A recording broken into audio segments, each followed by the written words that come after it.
Dans la vidéo précédente, je vous ai présenté quelques manifestations de la façon dont l'humain se comporte sur Terre et qui sont assez étonnantes, surprenantes.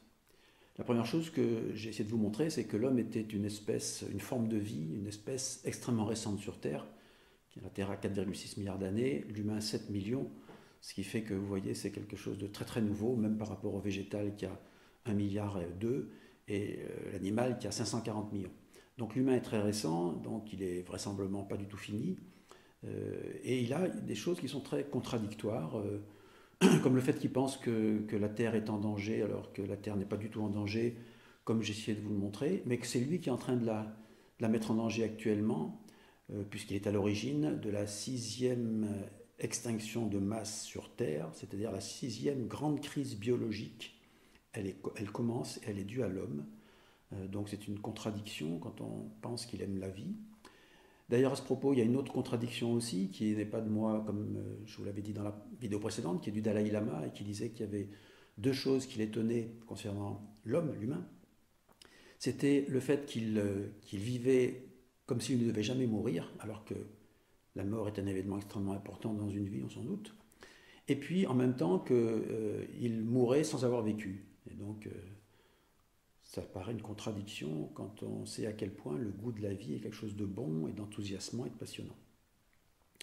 Alors, je ne vais pas revenir sur ces aspects-là, mais je voudrais un petit peu aujourd'hui dévoiler un aspect qui pour moi est un des plus centraux de la nature humaine, qui est sa perception.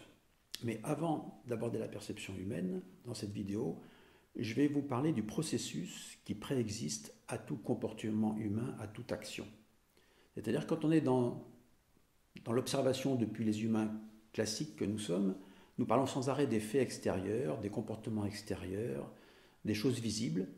Mais ce qu'on oublie de dire, c'est qu'avant le visible, il y a eu des choses dans l'invisible. C'est-à-dire que tout commence dans l'invisible, dans le psychisme. Et avant toute action, il y a eu perception, enchaînement de pensée, décision, action. C'est-à-dire qu'on ne peut pas séparer l'action du processus qui a préexisté. C'est une décision, c'est un ensemble de pensées issues d'une perception. Alors le plus souvent, ce processus est subconscient, c'est-à-dire que l'humain n'y a pas accès, sauf exception, sauf s'il a fait un certain travail sur lui-même, où il peut de temps en temps avoir accès au moment où il a pris la décision, mais très rarement à ce qu'il a perçu. Et pourtant, c'est là que tout commence. Et donc, nous allons, au cours des vidéos qui viennent maintenant, aborder la perception humaine, mais pour comprendre cette perception humaine, il faut commencer par comprendre la perception des règnes qui nous ont précédés, puisque nous sommes issus des règnes précédents. Nous sommes les enfants de la terre, les enfants du végétal, les enfants de l'animal. Nous sommes la suite. Alors il faut comprendre, si nous sommes les enfants, quels étaient nos parents et qu'est-ce qu'ils ont fait, et comment ils ont donc perçu. C'est vrai que quand on parle de la perception du végétal, on est dans une perception extrêmement rustique et on se demande même si c'est perception. Mais cependant, les faits devraient nous montrer qu'il y a quand même quelque chose. Le végétal pousse toujours vers le haut, donc il perçoit bien au bas. Il pousse donc vers la lumière, vers le haut et vers la lumière. Regardez les tournesols, c'est archi-classique.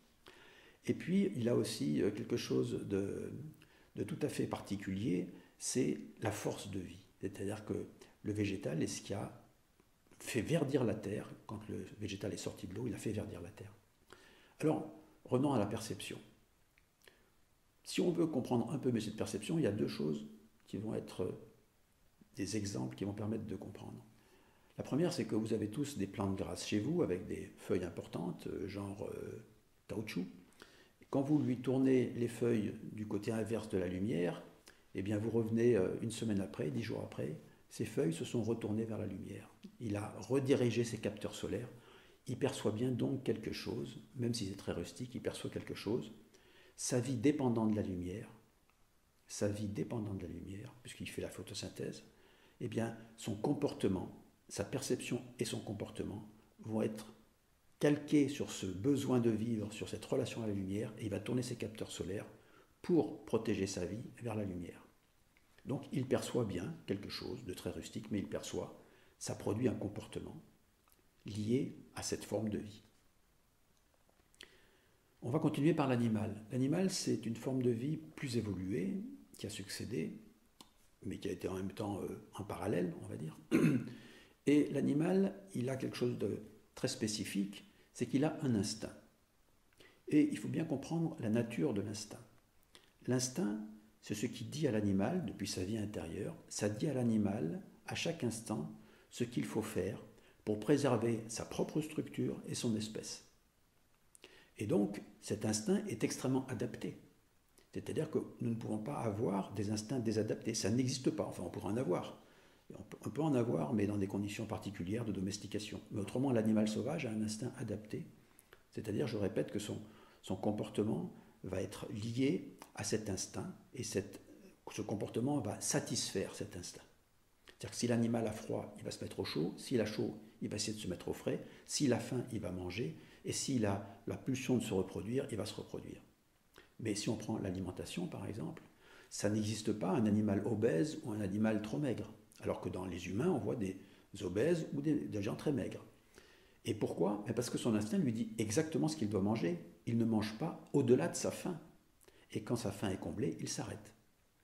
Donc cet instinct est d'une très grande précision pour sauvegarder l'animal et pour sauvegarder son espèce. En sachant bien évidemment que s'il ne trouve pas dans le milieu ambiant de quoi mourir, il va être en danger, mais ce n'est pas son instinct qui en est la cause, c'est le fait qu'il ne trouve pas de quoi satisfaire cet instinct dans le monde extérieur. Donc perception de l'animal liée à l'instinct. D'ailleurs, on voit bien que cet instinct, en fonction de l'instinct qui habite cet animal, sa perception va être différente. Et ça, c'est très important à comprendre, pour comprendre ensuite l'humain. C'est-à-dire que si par exemple, je prends l'exemple des lions, les lions ont faim. Eh bien, qu'est-ce qu'ils font? Ils vont en chasse, ils aperçoivent des gazelles, et dans leur perception, la gazelle, c'est la nourriture qu'il faut attraper pour manger et pour préserver leur structure et leur clan. Et donc la gazelle, c'est de la nourriture. Quand le lion est repu, quand les lions sont repus, eh bien, ils sont capables de boire dans un marigot à côté de la gazelle, à quelques mètres de la gazelle. La gazelle n'est pas très inquiète, elle surveille quand même, mais elle n'est pas très inquiète parce que son instinct lui dit que l'animal lion n'est pas en train de chasser et qu'il n'a pas faim. Et donc on voit bien que cet instinct a des effets extrêmement importants sur la façon dont on perçoit l'animal. Et que tout ça, ça va nous permettre de passer à l'échelon d'après, qui est l'échelon humain. Mais avant de parler de l'humain, il fallait bien comprendre le principe de la perception va produire un comportement, c'est le cas du végétal. Cette perception va produire, grâce à l'instinct animal, une adaptation de cet animal. Et chez l'humain, nous allons voir que ce processus ne fonctionne plus de cette façon-là. Il s'appuie sur ce principe-là, mais il va être modifié par quelque chose de très important qu'on va voir la prochaine fois, c'est l'histoire personnelle. Nous avons une histoire personnelle, une mémoire qui agit de façon très puissante sur notre perception. C'est ce qu'on verra la prochaine fois.